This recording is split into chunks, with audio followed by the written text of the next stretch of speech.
ഞാൻ സ്മിത. അപ്പോൾ നമ്മുടെ പാചകത്തിലേക്ക് പോയാലോ? അയോട്ടാ. ഇന്ന് നമ്മളുണ്ടല്ലോ വെള്ളയപ്പാട്ട് ഉണ്ടാക്കാൻ പോണത്.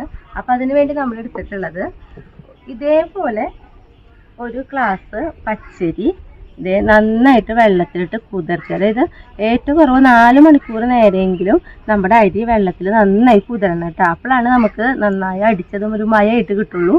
പിന്നെ ഈ ഒരു ഗ്ലാസിൻ്റെ അല്ല, നമ്മൾ എടുത്ത അരി ഉണ്ടല്ലോ അതേ സെയിം ഗ്ലാസ്സിലെ 3/4 ഭാഗം നാളികേരം, അതേപോലെ തന്നെ 3/4 ഭാഗം നമ്മൾ ചോറും എടുത്തിട്ടുണ്ട്.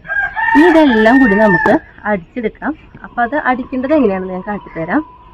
ആദ്യം നമ്മളുണ്ടല്ലോ അരി, ഇത് നമ്മൾ നന്നായി കഴുകിയെടുത്തിട്ടുള്ള അരി ആട്ടാ. ഈ അരിയിൽ നമ്മൾ അരിയുടെ ഒപ്പത്തിന് നമ്മളിതേ വെള്ളം ഒഴിച്ചെടുത്തിട്ടുണ്ട്. ഇനി നമുക്കിത് നന്നായിട്ട് അടിച്ചെടുത്ത് കൊണ്ടുവരാം.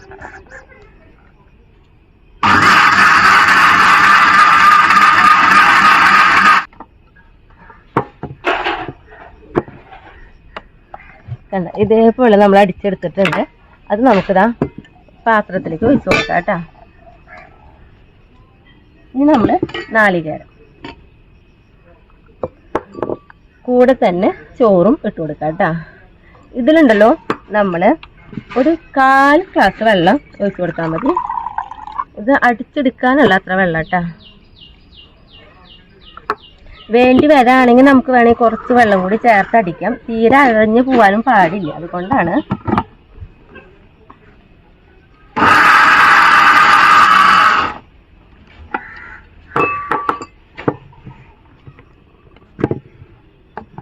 കണ്ട, ഇതേപോലെ നമ്മൾ അടിച്ചെടുത്തിട്ടുണ്ട്. അതിലേക്ക് ഒഴിച്ചു കൊടുക്കാം. ജാറ് നമുക്ക് ചെറുതായിട്ട് ഇത്തിരി വെള്ളം ഒഴിച്ചിട്ടൊന്ന് കഴുകിയെടുക്കാം കേട്ടോ. ഇനി ഇതിലേക്ക് ഉണ്ടല്ലോ നമ്മളിത് 3 ടീസ്പൂണ് പഞ്ചസാര ഇട്ട് കൊടുക്കണം കേട്ടോ. പഞ്ചസാര നമുക്ക് കൂടുതൽ വേണമെങ്കിൽ ഇട്ട് കൊടുക്കാം. അപ്പം നമ്മൾ ജാറിൽ വെള്ളമൊക്കെ ഒഴിച്ച് അടിക്കുമ്പോൾ ഒന്നും കൂടി ശ്രദ്ധിച്ച് വെള്ളം കുറച്ച് അടിച്ചാൽ മതി കേട്ടോ. കാരണം പഞ്ചസാര അലിയുമ്പോൾ വെള്ളം വരുമല്ലോ. പിന്നെ ഇതാ ഒരു നുള്ള് ഉപ്പ് ഇട്ടാ, ചെറിയൊരു ടീസ്പൂണിൻ്റെ 1/2 ടീസ്പൂൺ എടുത്തിട്ടുണ്ട്, അത് ഇട്ട് കൊടുക്കും. ഇനി നമുക്ക് നന്നായിട്ട് ഇളക്കി ഇനി ഉണ്ടല്ലോ നമ്മളിത് 1 ടീസ്പൂൺ ഈസ്റ്റ് ഇട്ടാൽ, ഇപ്പോൾ ഇതിൻ്റെ ടീസ്പൂണിൽ നിന്ന് താഴെ വീണതാണ്. ഇതേപോലത്തെ ഒരു കുഞ്ഞൊരു ടീസ്പൂൺ ഈസ്റ്റാണ്. അത് നമ്മളിതിൽ ഇട്ട് കൊടുത്ത് കുറച്ച് വെള്ളം ഒഴിച്ച് നന്നായി കലക്കാം.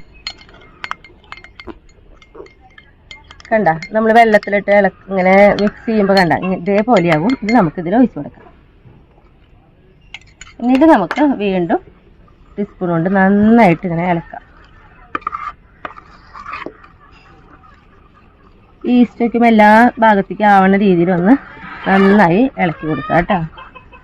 ഒരു ഇങ്ങനെ എന്താ പറയുക, സ്പീഡിൽ വേണ്ട, ഒരു ലയത്തിൽ ഇങ്ങനെ ഇളക്കി കൊടുത്താൽ മതി. ഇനി ഇതുണ്ടല്ലോ 2.5 മണിക്കൂർ, ഏറ്റവും കൂടിയ 3 മണിക്കൂർ ഇരിക്കുമ്പോഴേക്കും നമ്മുടെ ഈ മാവ് നന്നായി വീർത്ത് വരും കേട്ടോ.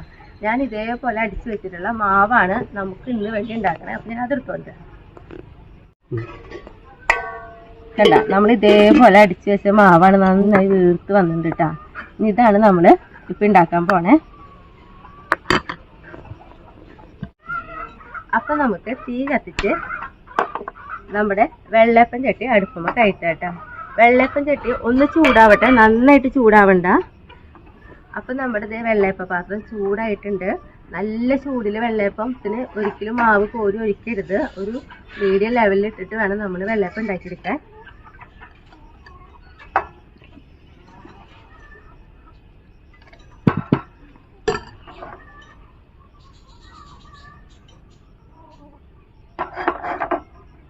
ഇനി നമുക്ക് മൂടി വയ്ക്കാം. അപ്പോൾ ഇതാ നമ്മുടെ വെള്ളയപ്പം ആയിട്ടുണ്ട്. നമുക്കിതാ മൂടി തുറക്കാം കേട്ടോ. കണ്ട, ഈ അരിയൊക്കെ വിട്ട് വരുന്നുണ്ട. അപ്പം നമുക്കിതേ പതുക്കി എടുക്കാം. വെള്ളയപ്പം മറച്ചിടില്ല കേട്ടോ. ഇട്ടുകൊണ്ടും കുഴപ്പമൊന്നുമില്ല. കണ്ട, നല്ല സൂപ്പർ വെള്ളയപ്പാട്ടോ നമ്മുടെ വെള്ളയപ്പത്തിൻ്റെ. കണ്ട, സെൻറ്ററൊക്കെ നന്നായി പൊങ്ങി നല്ല കനം കുറഞ്ഞിട്ട് നല്ല വെള്ളയപ്പാട്ടാ. ഇനി നമുക്ക് അടുത്തതും ഇതേപോലെ തന്നെ പൊടി വയ്ക്കാം. പിന്നെ ചെറിയ വെള്ളപ്പം ഉണ്ടാക്കണമെങ്കിൽ അതേനാ ഒരു കയ്യിൽ ഒഴിച്ചാൽ മതി.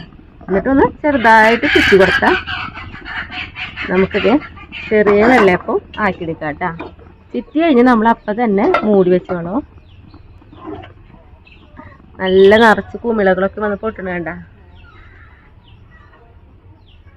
അപ്പൊ ഇതാ നമ്മൾ ചെറുതായിട്ടൊന്ന് ആക്കിണ്ടായിരുന്നല്ലോ, കണ്ട ഈ സൈഡ് ഇങ്ങനെ പൊന്തി വരുന്നുണ്ട. വന്നു കഴിഞ്ഞാൽ നമുക്ക് ഇതേ സുഖമായിട്ട് എടുത്ത് ഇരിക്കിടാം. കണ്ട നല്ല സോഫ്റ്റ് ആയിട്ടാ.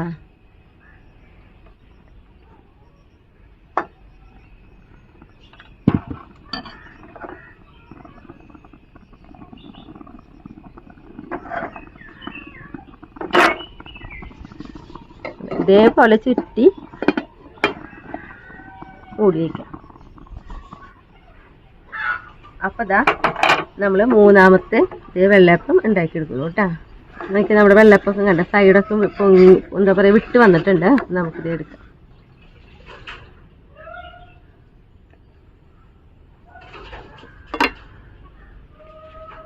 ഇതേപോലെ നമുക്ക് ബാക്കി എല്ലാ വെള്ളയപ്പം ഇതേപോലെ തന്നെ ചുട്ടെടുക്കാം കേട്ടാ. ഒപ്പം ഇനി നമുക്ക് ഇതിലേക്കുള്ള ഒരു കറിയും കൂടി നമുക്ക് റെഡിയാക്കാം. അതിന് ഉരുളൻകിഴങ്ങ് ഞാൻ ഇതേപോലെ കഷ്ണങ്ങളാക്കി നുറുക്കിയിട്ടുണ്ട് കേട്ടോ. 2 ഉരുളൻകിഴങ്ങാണ് നമ്മൾ എടുത്തിട്ടുള്ളത്. അതൊക്കെ കൊടുക്കണം. നന്നായി കഴുകി എടുത്തതിന് ശേഷം കേട്ടാ. പിന്നെ അതേപോലെ സബോള അതായാലും നമ്മൾ ഇതേപോലെയാണ് നുറുക്കി നോക്കണേ. അതും 2 സബോളയാണ് ഇട്ട് കൊടുക്കണം. പിന്നെ ക്യാരറ്റ് ഇതേപോലെ ചെറുതാക്കി നുറുക്കിയിട്ടുണ്ട്. അതും 2 ക്യാരറ്റാണ്, അത് ഇട്ട് കൊടുക്കണം. പിന്നെ പച്ച ഗ്രീൻ ബീൻസ് ആട്ടത്. അപ്പോൾ അതും ഇതേപോലെ ഒരു പാത്രത്തിൽ ഒരു ഗ്ലാസോളം ഉണ്ട് കഷ്ടി, അതും ഇട്ട് കൊടുക്കണം. ഇനി ഇതിലേക്കുണ്ടല്ലോ 3 കതിര് വേപ്പില, പച്ചമുളക് 4 പച്ചമുളകാണ് ഞാൻ എടുത്തിട്ടുള്ളത്. നമ്മുടെ വീട്ടിലത്തെയാണ്, നല്ല എരിവുള്ളതാണ്. അപ്പോൾ അത് ഇട്ട് കൊടുക്കണം. മുളകൊക്കെ എപ്പോഴും ഇട്ട് കൊടുക്കുമ്പോൾ എരിവിനനുസരിച്ച് ഇട്ട് കൊടുത്തോളൂ കേട്ടോ. അതേപോലെ ഇഞ്ചി ചെറുതാക്കി അരിഞ്ഞിട്ടുള്ളത് 3 ടീസ്പൂൺ ഉണ്ട്, അതും ഇട്ട് കൊടുക്കണം. ഇനി ഇതിലേക്ക് ആവശ്യത്തിന് ഉപ്പും പൊടി, ചെറിയ ടീസ്പൂൺ ആയ കാരണം 2 ടീസ്പൂൺ ഉപ്പും പൊടി ഇട്ട് കൊടുത്തിട്ടുണ്ട്. പിന്നെ ഉണ്ടല്ലോ നമ്മൾ ഒരു അരമുറി നാളികേരം, അതിൻ്റെ നന്നായി വെള്ളം ഒഴിച്ചിട്ട് 2ാം പാലാണിത്, അത് ഒഴിച്ച് കൊടുക്കും. ഇനി നമുക്ക് ഇതിലേക്ക് കുറച്ചും കൂടി വെള്ളം ഒഴിച്ച് കൊടുക്കാം കേട്ടോ. കാരണം ഇത്തിരി ചാറോടേക്കും വേണം, എന്നാൽ കട്ടിയും വേണം, അതനുസരിച്ച്. പിന്നെ ഉണ്ടല്ലോ ഒരു കുഞ്ഞ് ടീസ്പൂൺ കൊണ്ട് 1 ടീസ്പൂൺ കുരുമുളക് പൊടി കേട്ടോ. പിന്നെ നമ്മൾ 2ാം പാലുണ്ടല്ലോ, ഇപ്പോൾ നമുക്ക് ആവശ്യാനുസരണം വെള്ളം വേണമെങ്കിൽ അതനുസരിച്ച് വെള്ളമൊക്കെ ഒഴിച്ച് നന്നായി അടിച്ചെടുക്കാവുന്നുള്ളൂ കേട്ടോ. നമുക്കൊന്നിങ്ങനെ ഇളക്കി കൊടുക്കാം. നമുക്ക് കുക്കർ അടച്ച് തീ കത്തിച്ച് നമ്മുടെ കുക്കറിൻ്റെ അടുപ്പമേക്ക് കഴിക്കാം കേട്ടോ. ഇതുണ്ടല്ലോ ഒരു വിസിലും അതിൻ്റെ അയറ് പോയി കഴിഞ്ഞ് നമുക്കിത് തുറക്കാം.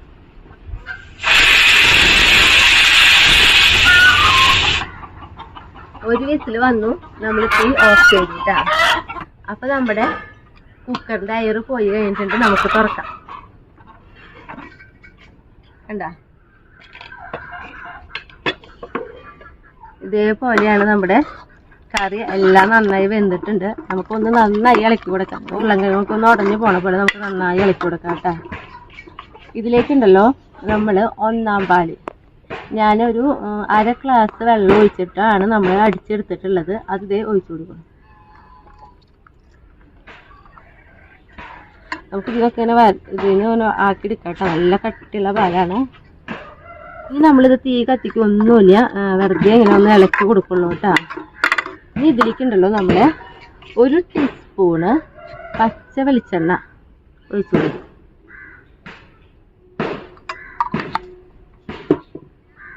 എന്നിട്ടൊന്ന് പതുക്കെ ഒന്നും കൂടി ഒന്ന് ഇളക്കി കൊടുക്കാം. നമ്മുടെ വെള്ളയപ്പത്തിലേക്കുള്ള കറി റെഡിയായി. ഞാനൊന്ന് ഉപ്പ് നോക്കട്ടെ.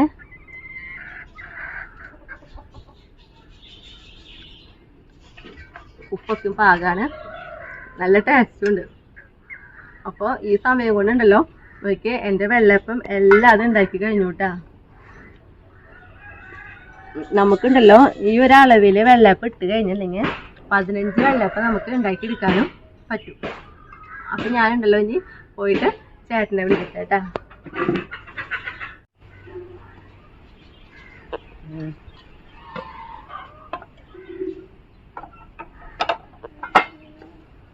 നല്ല നല്ല സോഫ്റ്റ് ആയിട്ട് വെള്ളയപ്പം.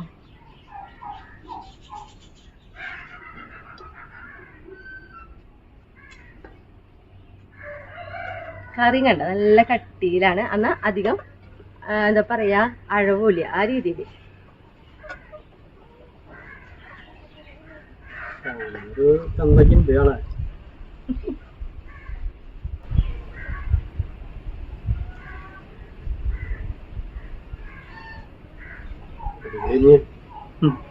ഇപ്പൊ ഞാനൊക്കെ തന്നെ കഴിക്കുന്നു തോന്നുന്നുണ്ട്. കറിയും നന്നായിണ്ട്, വെള്ളപ്പം നന്നായിണ്ട്. പിന്നെയുണ്ടല്ലോ നമ്മൾ ഇന്ന് ഈസ്റ്റ് ഇട്ടിട്ടുള്ള വെള്ളയപ്പാണല്ലോ ഉണ്ടാക്കി വെക്കണേ. ഇനി ഈസ്റ്റ് ഇടാണ്ട് അതിലിട്ടിട്ടുള്ള വെള്ളയപ്പം ഉണ്ടാക്കാം. പിന്നെ അതേപോലെ തന്നെ അതായത് നാളികേര വെള്ളമൊക്കെ ഒഴിച്ചിട്ട് ഈസ്റ്റ് ഇടാണ്ട് രീതിയിൽ വെള്ളപ്പൊക്കെ ഉണ്ടാക്കുന്നത്. അതൊക്കെ ഞാൻ പലവാട്ടായിട്ട് കാട്ടി തരുന്നുണ്ട്. അപ്പൊ നിർത്തല്ലേ. അപ്പൊ അടുത്ത ദിവസം അടുത്ത വീഡിയോ ആയിട്ട്